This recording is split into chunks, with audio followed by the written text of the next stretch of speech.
กับสบายดีและสวัสดีพ่อแม่พี่น้องสบายดีตอนเศร้าๆนะพ่อแม่พี่น้องเมื่อนี้น้องดีก็คือมากับน้องไว้อย่างสวยนี่น้องกับน้องไว้น้องพ่อแม่พี่น้องเมื่อนี้แม่นเฮากะสิไปงานแต่งหลังจากที่มือบ้านเนาะน้องดีก็ได้ถ่ายข่าวภาพบรรยากาศที่เฮาสู่คอนะพ่อแม่พี่น้องมื้อนี้จะเป็นมื้อแต่งนะพ่อแม่พี่น้องแล้วเฮามาเบิ่งภาพบรรยากาศเฮ้เคยมันเป็นจังใดเนาะคนสิหลายบ่นู่นนี่นั่นคนอยู่ในงานนะพี่น้องอันนี้ก็คือทีมงานของทางเฮา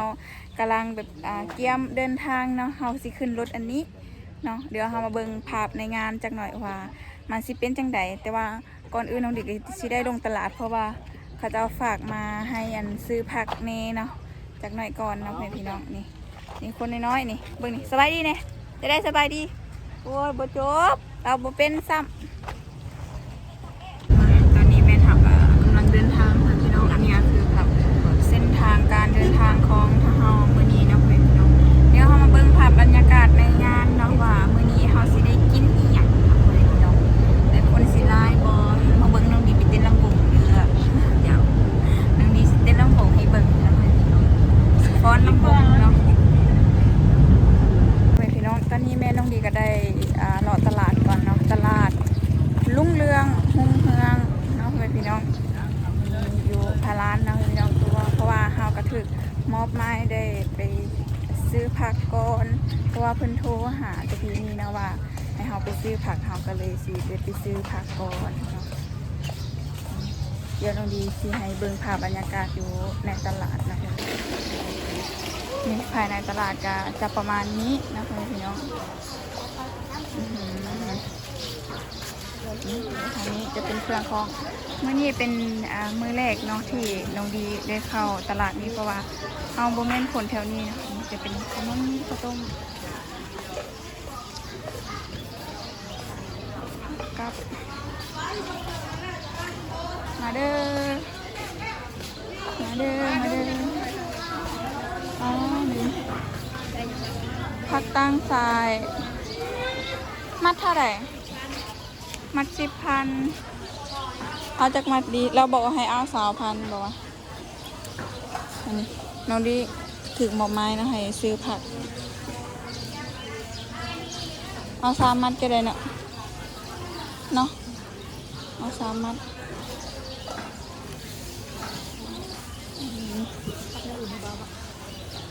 ผักกับ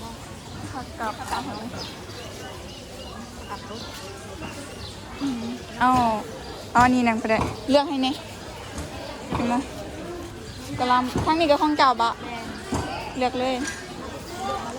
ฮะผักอันนี้น้ำผักอันนี้น้ำแล้วก็ผักอันนี้น้ำจากกันเลือกแล้วก็ใส่ถุงให้เราไล่เงินอันนี้ผักสลัดนี่เยอะทั้งนี้งาม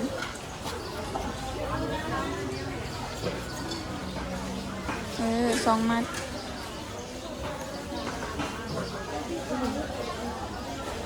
อันนี้น้ำ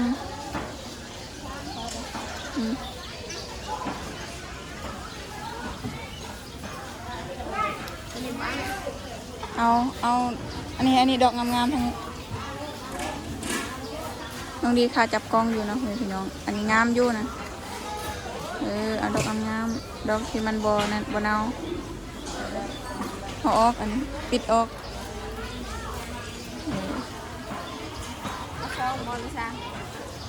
เดี๋ยวผักกระโดนผักอีกอย่างนึงมันมี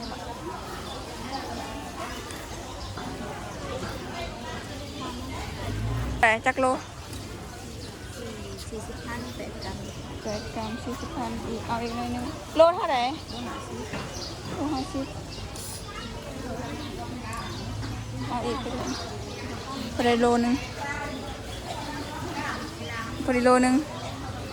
50,000พอเลยตีเนาะฮะ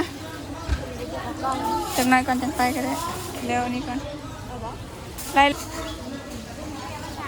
50แล้วก็อันนี้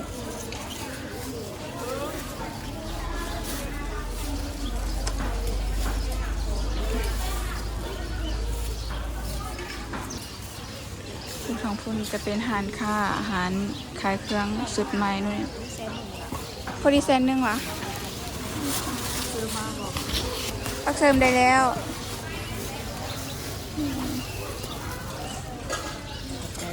จ้าทางใดเนาะสองแม่ลูกนะ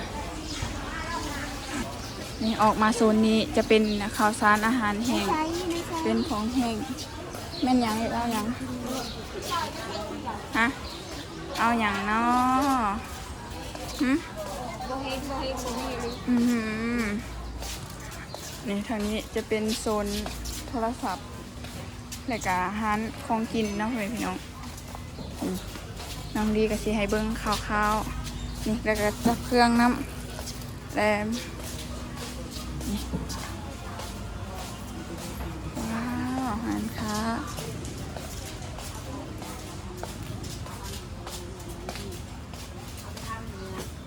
อาหารเหนือใหญ่ใหญ่อาหารใหญ่โอ้ยเคสโทรศัพท์ไปได้เอาอย่างโอ้คิดว่าสิซื้อเครื่องฉันดอก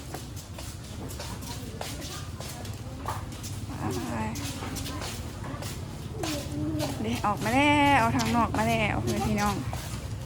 เขาได้พักแล้วเนาะพี่น้องตอนนี้แม่นเขาก็ได้ฮอดเฮือนเจ้าสาวแล้วเนาะแต่ว่าเขายังบ่ได้เข้าเฮือนเจ้าสาวเทื่อนะพี่น้องอันนี้ก็คือเจ้าบ่าวของทางเขากำลังจะเข้าไปนะพี่น้องใต้เลยวะเทียนนี่ตอนนี้แม่นพิธี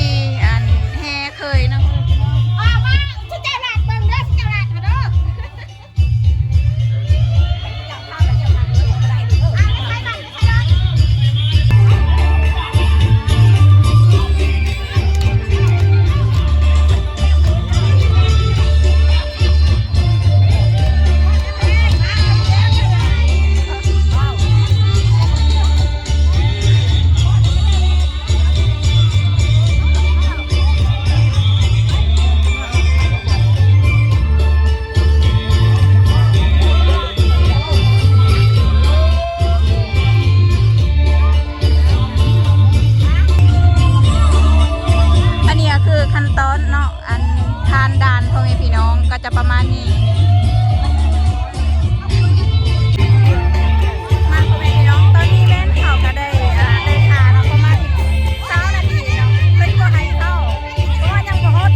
ทุกคนตอนนี้แมนก็ได้ผ่านด่าน10 นาทีเรียบร้อยแล้วนะคะตอนนี้แมนก็หอนเฮือนหอนซานนะ น้ำ เพื่ แก้ อ วน ดอกช่องชัดหน้ากับปกครองแต่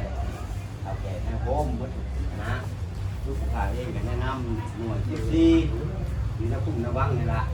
ตอนนี้ต่างๆมีมันการ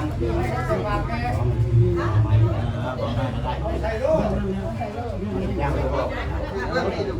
ลูกค้าในรัฐประชาธิปไตยประชาชนลาวสันติภาพเอกราชประชาธิปไตยเอกภาพประชาชนลาวร้อน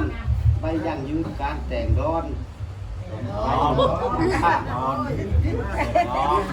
ครับแม่ของเขาหน้าหน่วยที่ปกครองบ้านคำเผ่าใหม่เนี่ยนะ มันจะเป็นบ้านข้าวเผาได้ ไปนี่ได้บ้านทำอะไรระแบกปกครองบ้านเขาแก่เด็กยิ่งไม่ก็ด้วยบ้านดอกไม้ บ้านเคียง ไท ยา ยไทยแต่ไทยยิ่งเพื่อเด็กให้ถูกต้องตามที่พองประเพณีในงานได้ยิ่งสาวความมักหักระวังชายยิ่งดังนั้นในวันที่9 มีนาคมบาท น้องดีลืมอัดคลิปกินนี่เนาะคาดองคาสินสอดทั้งเบิด50 ล้านนะ มีเงินจำนวนชาวด้านจีคำนับ2 สลึงบาทหัวโล ถ้าจอดนะ มูลค่าจำนวน30 ล้านคำนับ2 สลึงบาทหัวหรือควายอายุมันแกนน้ำกันแมนบ่ได้ที่หน้าที่แมนบ่ได้ที่หน้าที่ข้างหน้าต้องถูกต้องแมนตามเอานำของ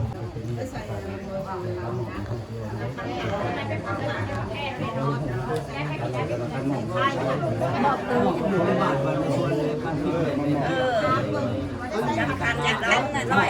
จับคันน่ะร้อยจับคันจับคันราคามซื่อ เอาว่าตามเอกสารก่อนผมไปตามสุนานเจ้าก็คือรอให้ปกครองบ้านเป็นไงต้องเรียนปัจจุบันเป็นเราต้องการต้องต่อไปมีเงินก็ในการหาเราเคยแต่พอคือเขาวันนี้มาเป็นผู้โดยสารมาจากน้องรามาเป็นผู้โดยสาร ๆไปลงไปเต้าคนจะได้บ้านร้านไหน ลงไปเต้านี่แล้วเต้าสังฆะให้ชายชายสุภาษิตในงานเขาเรียกว่าสอนเป็นที่งานที่ผ่านตะไคร้ขอให้ไปลงลงไปสอนกับผู้แรกคอยส่งข่าวไปพูดเพื่อที่ผมสนใจการในทางพวกเรื่องของนี้เองคนมีเดียวกันก็ความเป็นไรก็คนไร อันนี้ก็พิธีหมอกเคยเนาะก็สั่นแหละในนามผู้ขายเองเนาะก็เป็นนามกับแก่เจ้าโค้งก็สั่นแหละเขาเรียกว่าทำนามกับกองทั้งหมดเนาะออกเป็นตัวแทนไทยก็สั่นแหละในนี้ถ้าแกว่าสองสามในหมอกแล้วเนาะมีทั้งเอาก็สั่นแหละจังหวะเป็นอะไรก็ตามเนาะแล้วกันเนาะกับให้หมอกเคยมีนี่พวกเขาก็รู้กันดีก็สั่นแหละในนี้คือว่าทั้งหมดเนาะที่ว่าเขาได้บอกกันนี้ก็ขอให้เป็นอยู่ในบ้านเป็นบ้านในสวนเป็นที่พักที่คุณสั่งผู้ขึ้นให้ผู้ห่างมีมาแล้วให้ขับให้คุณให้เป็นพวกแก่ไม่ได้ผิดไว้ในแสวผู้ห่างอย่างนี้มีอายุใหม่ไปเด้อ เจ้าบ่าวเจ้าสาวเจ้าบ่าวเจ้าสาว อันนี้ก็ขอขั้นตอนพิธีให้เจ้าบ่าวเจ้าสาวเซ็นเนาะ อย่างแรก มือนี่บอกให้ยังมือดังบอกให้แล้วทุกวันที่เลยถ้ามาบอกเป็นอะไรมากก็ให้ทั้งคู่ แล้วท่านได้มอบลาลองไปเด้อ 10 กว่าบาทแล้วก็ให้ขั้นบ่ให้คุ้มเคียงได้ยัง สนาเขตเราสิ ต่อ ใช่ ชายแดนเราเนี่ย แสดงเราเวียดนามเลยต่อยเด้อก่อนเด้อก่อนเด้อ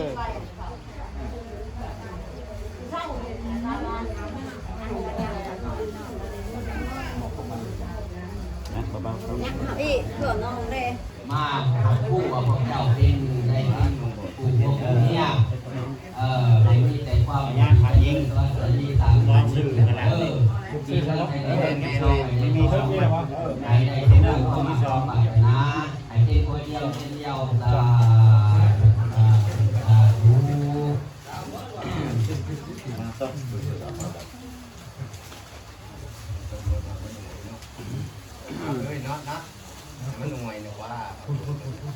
ู ตาตาเสนาตาพันธุงนารินทางปริตานุภาโวสัทธารักขาตุติปริตาวานาเมตังตาเมตาปะทังตาอาวิจิตาจิตาปริตังพนันโตสักเกกเมจารุเป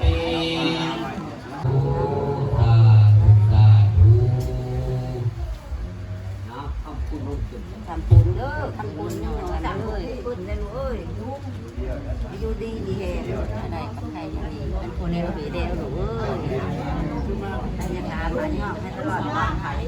จงมาพัฒนาผลเท่าพวกลูกค้าไม่ได้เป็นไง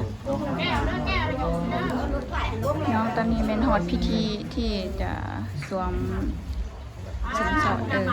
คำให้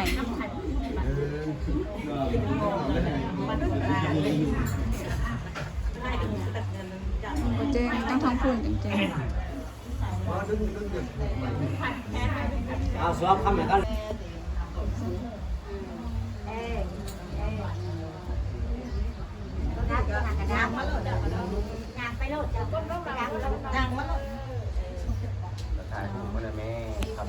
เรียบร้อยแล้วอันนี้ก็คือภาพบรรยากาศโซเวนให้กัน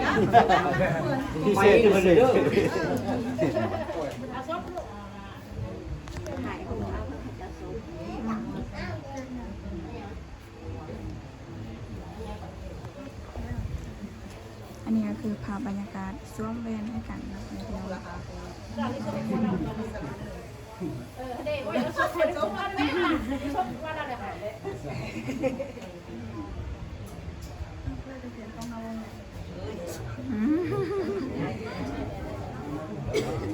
ดียว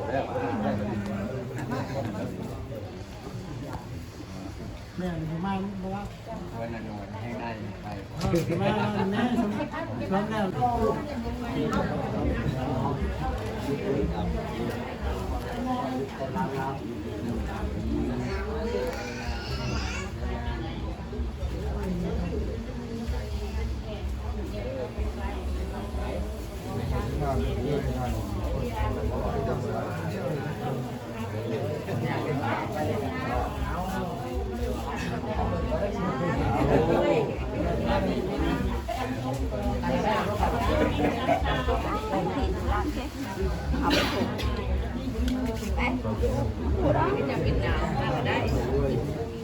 นี่แหละหน้าหามาได้เลยเป็นหน้าไก่แม่ไก่นั่น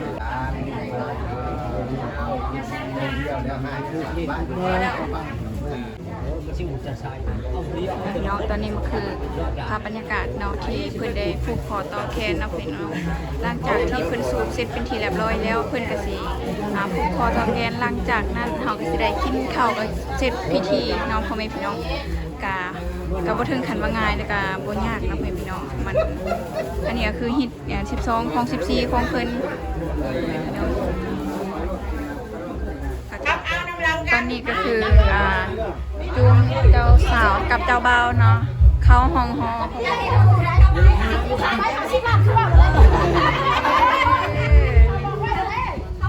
สาวกันเข้าห้องหอแล้ว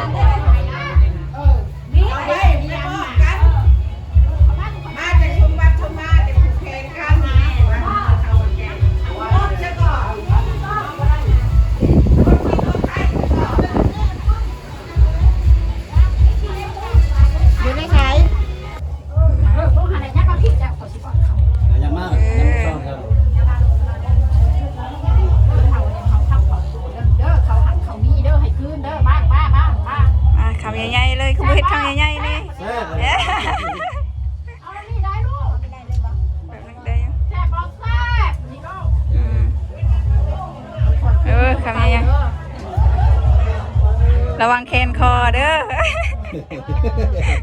เห็ดคำใหญ่ๆลายนะเขาคำเขาคุณ